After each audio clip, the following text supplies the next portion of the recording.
Hi everyone, and welcome to Lesson 2 in How to Write a Novel. Today, we are going to talk about what kind of stories can hold a reader's interest for a whole novel. Then, we will take our story idea from the previous episode and work on turning it into a premise, which will serve as a narrative North Star that will keep our novel on track. And finally, we will hear from USA Today bestselling author Ernest Dempsey about how he creates a premise and starts outlining his novels. In the previous episode, we talked about how to identify spontaneous story ideas and how to generate story ideas on demand. Now, let's take one of those ideas and turn it into a novel. No pressure. Before writing a premise for a story, it's worth thinking about the ingredients that make up a novel-length story.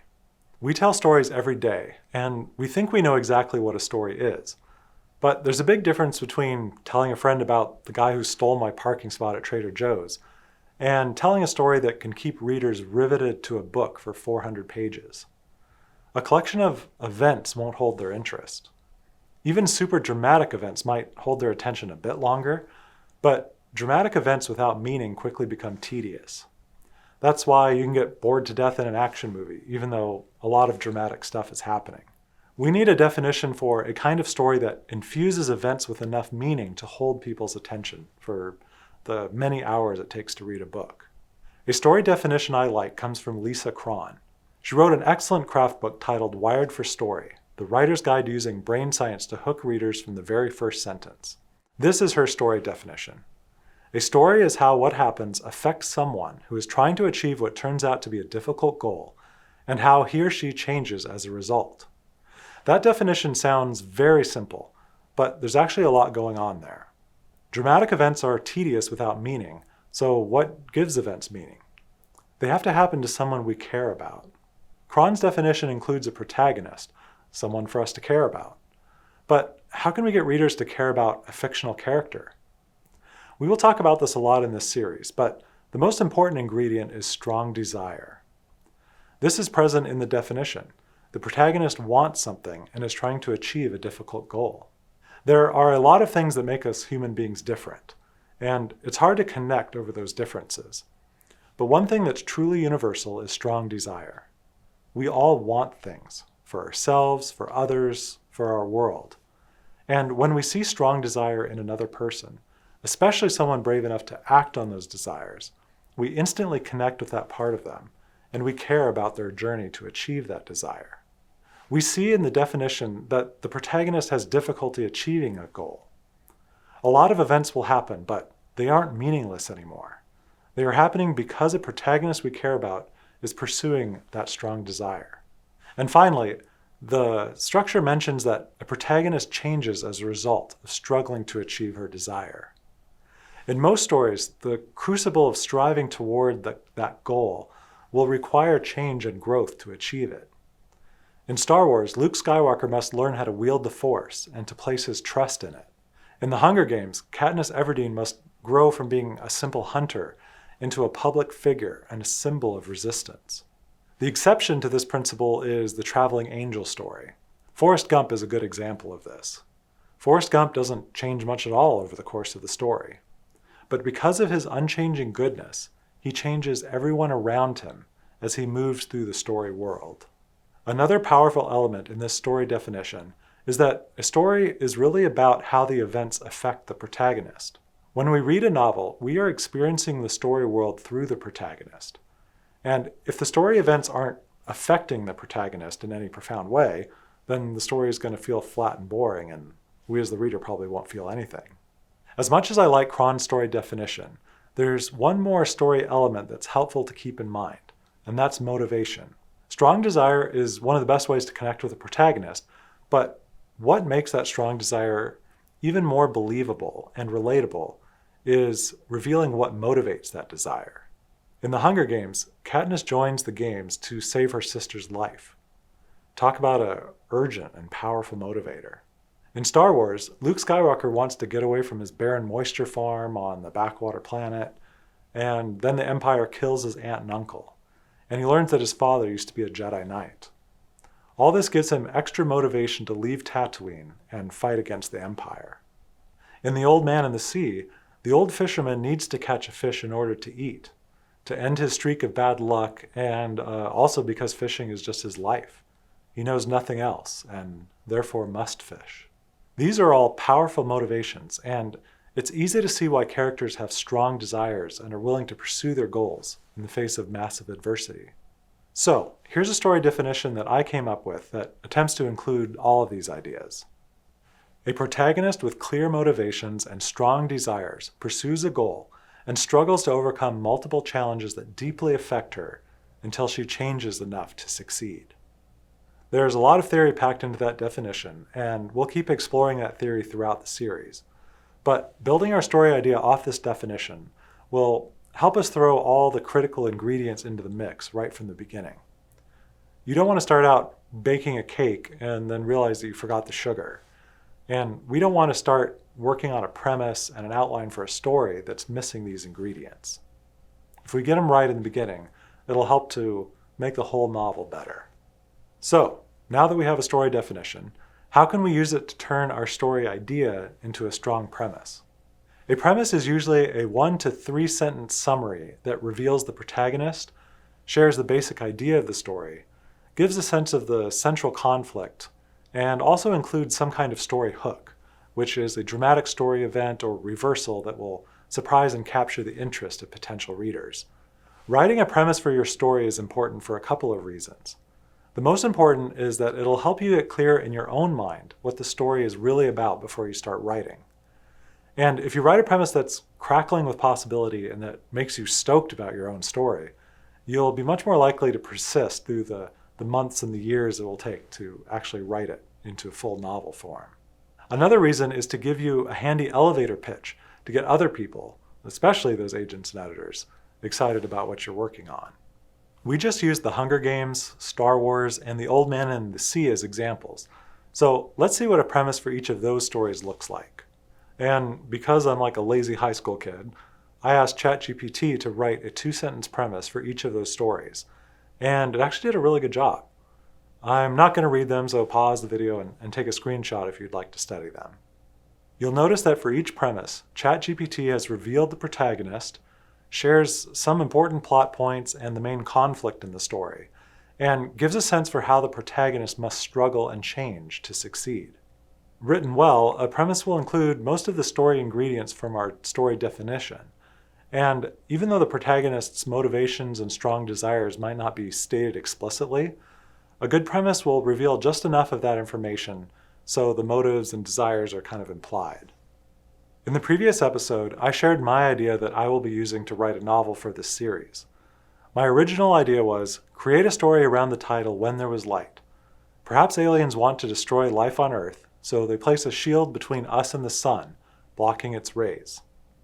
2 years later, I sent myself the following email expanding on the original idea. Let's look at our story definition again and see what's missing from our premise. My expanded idea checks a few of those boxes.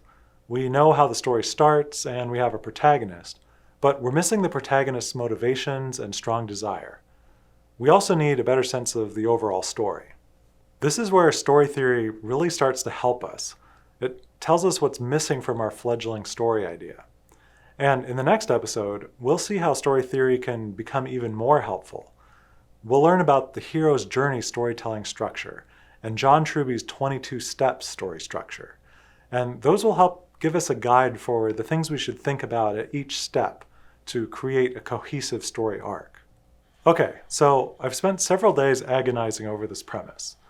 It's been very difficult to write because it has forced me to think deeply about the story and to make lots of changes. But that's the value of doing this step. It forces you to figure out what story you're trying to tell. And I'm still not completely happy with it, but what's nice about a premise is that it can be easily tweaked as we move through this process. So, here's my first attempt at a premise.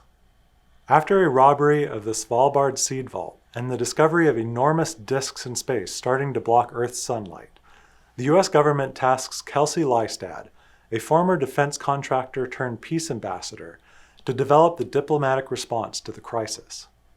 But when the aliens manifest over holy sites as Christ, Muhammad, Buddha, and other religious figures, and give humanity the choice of destruction or salvation Kelsey and her team must race against time to repel the alien invasion and prevent war on Earth.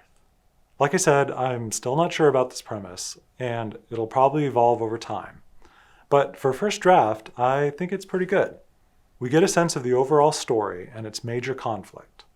It reveals the protagonist, and we see hints about her motivation and strong desire. She used to be a defense contractor, now she works as a diplomat who wants to prevent war. I think such a protagonist would be deeply affected by the events in this story, and that she would also have an ideal skill set to be consequential to the events in the story. I don't yet have a sense for how the protagonist changes as a result of the story, so I'll work on figuring that out later. Even if it's not perfect yet, I feel like this premise is crackling with possibilities, and I'm actually really excited to work on it. And that's really the most important part of a premise, is making one that you're excited to work on. Before moving on, there's one more element of a good premise that ChatGPT didn't quite work into our examples, and that's a story hook. A hook is some unique element or ironic reversal in your story that will elevate it above similar story ideas. In college, I took some screenwriting classes. One of my professors used to be a producer and eventually became VP of one of the largest Hollywood studios. When he was considering movie pitches, one thing he always looked for in a premise was a dramatic, ironic reversal. He helped produce a movie called Ransom, starring Mel Gibson as an airline CEO whose son gets kidnapped and the criminals demand $2 million in ransom.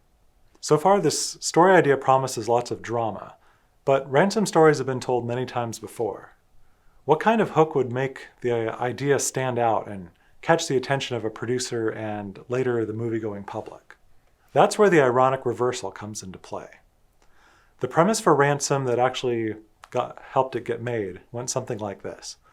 When an airline CEO's son gets abducted and held for ransom, the father works with the FBI to facilitate the payoff. But when their operation fails, he goes on national TV and offers $2 million to anyone who turns in the kidnappers and his son alive. A ransom on the kidnappers. That's an ironic reversal. There are other examples of ironic reversals.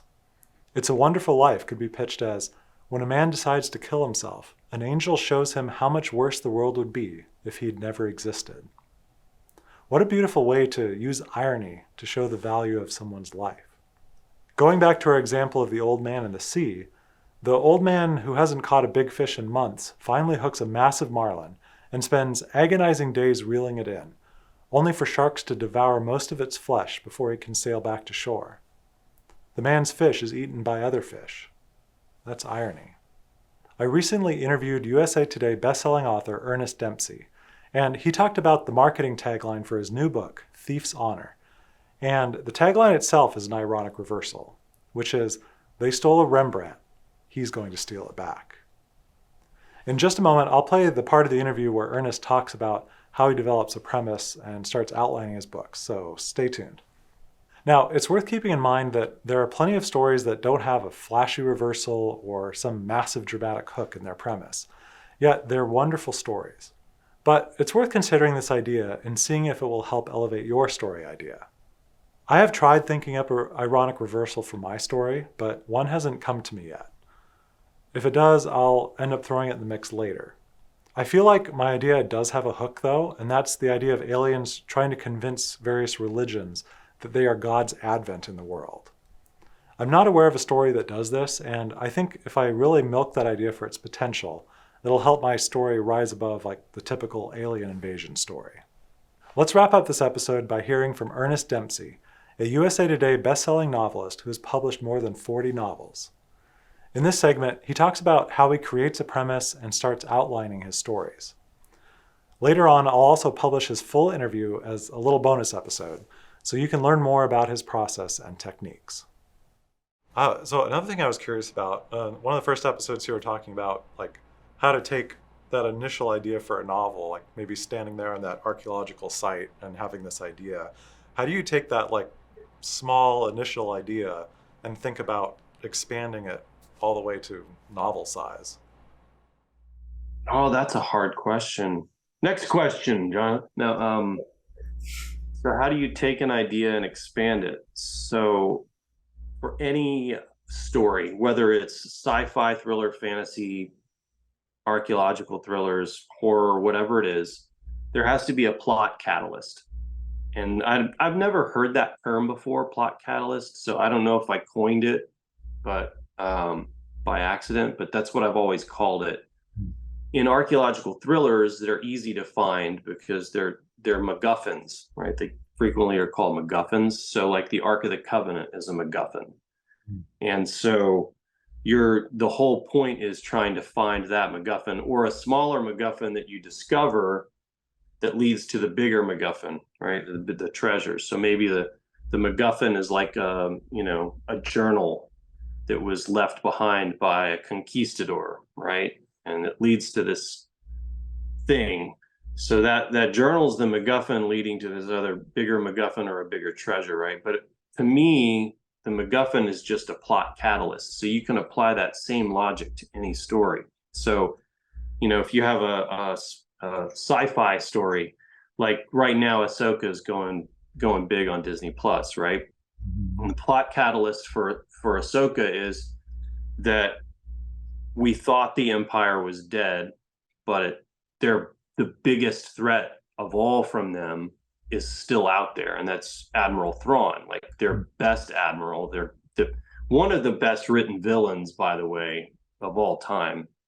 Once you have your plot catalyst, in my first instance, it was this ancient wall on the top of this mountain in North Georgia. Nobody knows why it's there. And so for me, I was like, okay, well, let's look at what they've come up with so far. Who do they think built this? Well, maybe this Welsh expedition that came with Prince Medoc that landed down in Mobile, Alabama, right? And that's what some of them think that's what happened. And then some of them think that it was like Native Americans that built it, but it's not a defensive wall. It's like a weird line, like the shape of a long snake. And so nobody really knows why it's there. So I got to thinking, I'm just standing there looking at this thing, and I'm like, oh, let's take a shot in the dark. And this is the answer to your question. I take a shot in the dark, and if it makes sense after a little bit of testing or research, then I carry forward. Now, if you're writing fantasy or sci-fi, the shot in the dark is kind of up to you because you can make the rules of that universe, right? So it is genre dependent. So for my stuff, most of the stuff is based in reality. Even my urban fantasy is based on Earth rules, right? Earth history, Earth rules. So it has to stand up to research for a lot of this stuff. So with this one, I was like, all right, so let's think about who could have built this. Ancient peoples that everybody loves hearing about, like ancient Egyptians are one, ancient Babylonians, all the great ancient empires, right? Romans, Greeks, Persians, all that. Of course, there's the Vikings, with the Kensington runestone and the artifacts they found up in the north of our country. And then there's others. There's rumors that the Chinese visited at some point. So for me, I'm like, okay, here's the set of like 4 that I'm going to look at, right? Did they come through this area? And if they did, why did they put this here? And then you extrapolate, you put the study to the test, and then you say, okay, yeah, that's possible. And then you do a little more research and you say, okay, so then why would they have left this here? Well, that's where the fiction comes in. There's a point you get to where there's nothing there, and your insanity has to come up with it. And so, I mean, that's my wife. People ask her, how does he come up with the ideas for all these books that he writes? And she's like, oh, he's bat crazy. Like he's nuts. And so, yeah, eventually that's where you can put it all together. But if you have no ideas, then you're not going to have any fiction. So, do you write anything like a premise when you're starting out to like kind of like say like kind of this is what my story's about? Or do you just kind of keep piecing research together and kind of build the story organically? Yeah, so I'm not a big outliner. I'm trying to do better with that because it is helpful to have good outlines. But I've always done a thin outline, so it's like a fence that you can play in the backyard, and every now and then, you open the gate to the fence if like the ball went, if like baseball goes over the fence, you can still go outside the fence every now and then, but you don't go too far outside it. But with the premise, I usually write down like a paragraph of what the story's about. Another good strategy for that is to have a lot of like entrepreneurs and people say to start with the end in mind, and you should do that with writing too. Like you don't have to have the whole idea for the end scene in mind, but that's good to have at least a general idea, and then also to actually start with the marketing of the book before you write the book. So like, what will the tagline look like, right? What will the blurb look like for the story? Like how are you gonna sell this story? And if you come up with a good paragraph or a good blurb or a good tagline to start you off, then that's going to be your guide the whole time. Like you know what the story's about now. So if you know what the story's about, you're going to write the story better and faster. And by the way, if you can convey what the story's about in 2 sentences to a potential reader, they're probably going to buy it, or they're going to move on to the next one, but you're at least going to clarify to them what it is. If it's not what they want, they're not going to buy it anyway. But at least you're clear on what it is. So like I was just working on the tagline for my new book, Thief's Honor, and it's the basically the premise is they stole a Rembrandt, he's going to steal it back. That's it, right? So like you don't know who they are, and you don't know who he is unless you've read the first 5 books. But you can see it's a Dak Harper thriller, so you assume it's Dak Harper is the he, right? So you could say Dak Harper is going to steal it back if you want to, and that's okay, cool. So that we know it's a heist story. We know it revolves around a priceless work of art that was actually stolen in the 1990s from a museum in Boston. So now you know what it's about. Now they click, they say they click onto the landing page and they can read more. Like, oh, there's other layers to this. Like his ex-girlfriend's life hangs in the balance. If he doesn't steal this thing for this guy who wants him dead, then he's going to kill her. He knows that he's going to die one way or the other. So his only hope of saving her is stealing this thing and then crossing that bridge when he gets to it. And there it is. Like that took me, 15 seconds to say those words. And so now I'm like, cool, now I just have to set up the locations. So I decide, all right, where does this scene happen? This scene, this scene, this scene. Never do more than 10 scenes because then it gets all wonky. You should have like 8 to 10 scenes. And then, so each scene is kind of a location usually. And then within those, all the chapters fill in the gaps. So once you have the scenes and the general idea of like in this scene, Dak gets a phone call from Colonel Tucker and realizes Nicole is in trouble, right? Then that could be like 10 chapters there, right? Or 6 chapters or whatever. Once you're inside the chapters, you can do story beats. Some people do that, but for me, I just kind of go with it and I just try to tell people what happened. Like I'm sitting here talking to you. I just tell them the story. And then you use your artistic embellishment a little bit, but yeah. Okay. So you kind of do like 8 like kind of mini outlines, like this is this scene in a couple sentences, this is this scene, and then that'll kind of guide you as you write the chapters.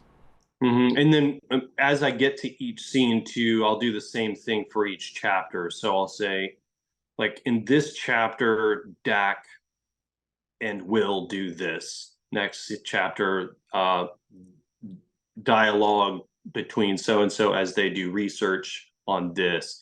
So but again, it's really thin. It's not like I'm going deep into the weeds with it. It just gives me an idea of what needs to happen there logically.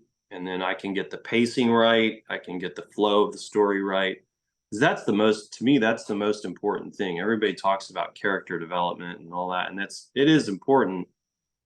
But if your story doesn't flow logically and if it doesn't have good pacing, then they're going to read. The worst thing that can happen is, well, they don't buy the book. But like the other worst thing that can happen is they get the book and they only read 3 chapters and they forget about it, which happens to me all the time. Like I have most of the books in my Kindle library, I've only read like 30% of them because they haven't just kept me turning, oh crap, I have to turn to the next page. Right. So the best review I've ever gotten was my husband got mad at me because I stayed up till 2 a.m. reading and told me to turn off the light.